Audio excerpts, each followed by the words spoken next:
एक suitcase Hyva के किनारे पड़ा हुआ था और उसमें मिली एक ऐसी लाश जिसने हरियाणा को पूरा हिला कर रख दिया। एक युवा महिला नेता राजनीतिक के फील्ड में काफी तेजी से आगे बढ़ रही थी, लेकिन अचानक वो गायब हो जाती है। आखिरी बार वो सीसीटीवी कैमरे में दिखाई देती है। एक आदमी रात के अंधेरे में भारी सूटकेस को घसीटता हुआ उस गली से लेकर जा रहा था। आखिरकार कौन था वो आदमी? क्या ये सिर्फ पैसे का झगड़ा था या इसके पीछे की सच्चाई कुछ और है? आइए समझने का प्रयास करें। नमस्कार, मेरा नाम है मोहित, आप देख रहे हैं एचडी क्राइम। आपसे गुजारिश है आप हमारा सारथी बनिए ताकि हम आपकी आवाज़ को उन तमाम लोगों तक पहुंचा सकें।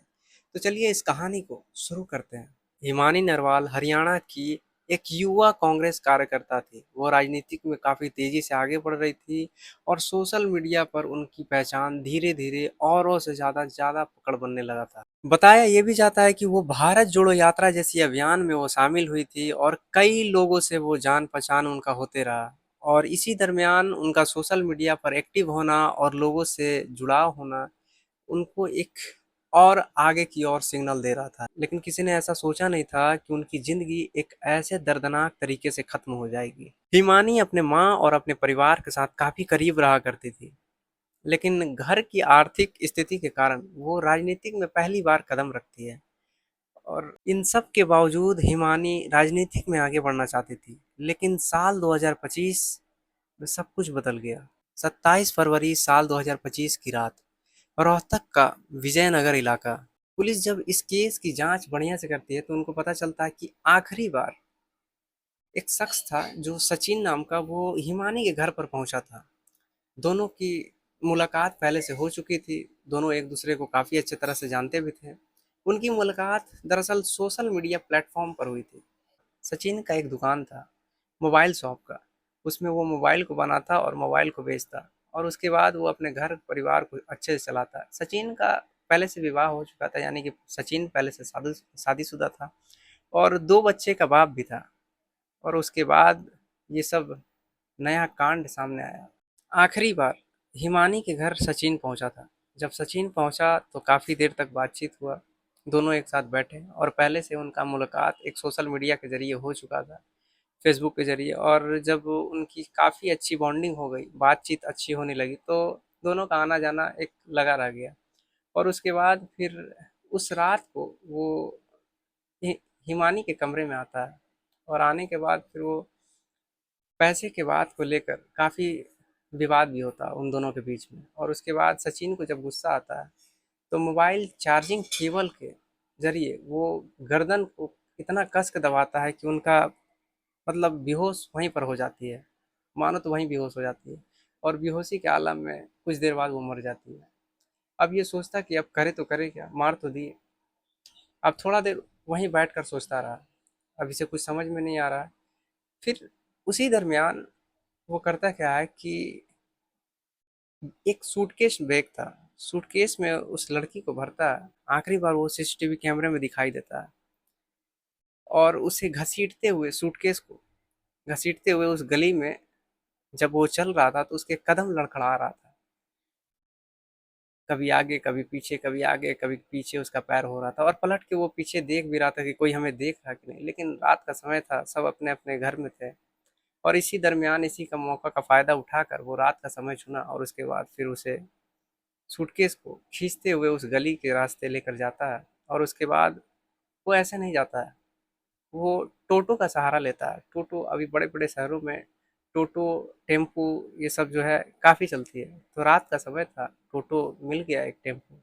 अब उसी के ज़रिए उस बैग को भरता है, लेकिन उस टोटो चालक या टेम्पो चालक को क्या पता है कि इस बैग में क्या है? इस बैग में एक लड़की का लाश है। वो तो उसी को पता है जो कातिल है। अब दिल्ली रोहतक हाईवे के पास वो पहुंचता है और सुनसान झाड़ी के पास वो पहले ही पीछे ही रुक जाता है और उसके बाद फिर वो टोटो वाला को जाने को बोलता है। और जब वो चल जाता है उसके बाद वो झाड़ी में जाकर इसे फेंक देता है। और जब फेंक देता है उसके बाद फिर शांति से चला आता है। लेकिन इसमें सोचने वाला बात है कि एक शख्स जो कुछ दिन पहले, कुछ समय पहले, कुछ साल पहले वो काफ़ी दिनों तक उस लड़की से बातचीत करता था और एक गुस्से के आड़ में उसने इतना बड़ा अपराध कर दिया। उसे लगा कि जिसे हम मार तो दिए, अब ये हमें कोई नहीं पकड़ पाएगा और हम बच जाएंगे, क्योंकि हम तो झाड़ी में फेंक दिए हैं, अब हमें कोई देखेगा नहीं। लेकिन हर कातिल कत्ल करने से पहले यही सोचता है कि हमें कोई नहीं पकड़ पाएगा। लेकिन कानून का हाथ काफी लंबा होता है। 1 मार्च साल 2025 सुबह का समय था। हर रोज की तरह उस सड़क पर कई लोग गुजर रहे थे। उसी के दरमियान एक शख्स उस बैग को देखता है, उस सूटकेस को देखता है, तो उसे कुछ अजीब लगता है कि इसके अंदर कुछ हो सकता है। और वो प्रशासन को यानी पुलिस को फ़ोन करता है, सूचना देता है कि यहाँ पर इस बैग में देखिए कुछ हो सकता है।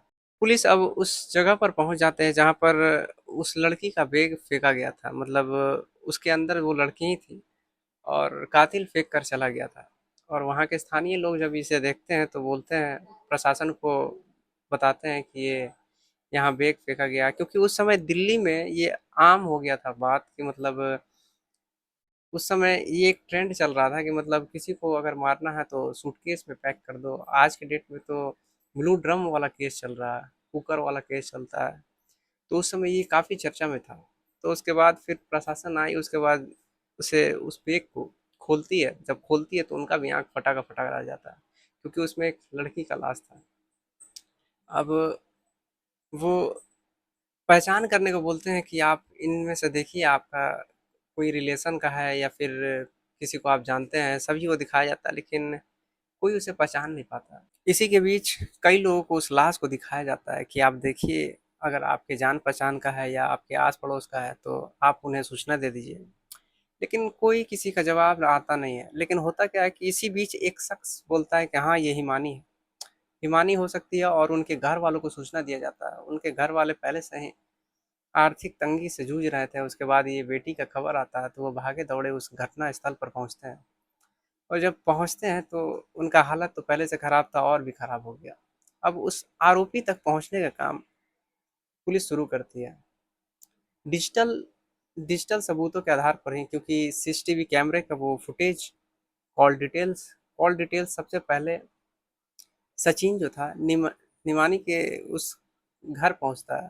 तो घर पहुंचा था तो पहले कॉल किया था, तो सबसे आखिरी बार कॉल और उस लाश के पास जब वो फेंका था उसके समय भी उसका लोकेशन वहीं बता रहा था। तो इससे प्रशासन को ये पता चल गया कि आरोपी यही हो सकता है। और जब सख्ती से पूछताछ किया गया तो वो एक एक कर सारा बात सामने रखता गया कि कैसे हम उस लड़की का गला एक वायर के जरिए दबा दिए थे, एक चार्जिंग केबल के ज़रिए, और उसके बाद फिर हम बैग में भरे, उसे घसीटते-घसीटते दिल्ली के रोहतक हाईवे के पास लेके गए और झाड़ी के बीच उसे ले जाकर फेंक दिए। आज के समय में क्राइम काफ़ी तेज़ी से आगे बढ़ रहा है, ये तो आपने देख ही लिया होगा। आपसे गुज़ारिश रहेगा कि आप अपना और अपने फैमिली का ख़्याल रखिए, और आप अभी तक हमारे चैनल को सब्सक्राइब नहीं किए तो प्लीज़ हमारे चैनल को सब्सक्राइब भी कीजिए। और ये वीडियो आपकी कैसी लगी कमेंट करके ज़रूर बताइएगा। आपसे मिलते हैं कल।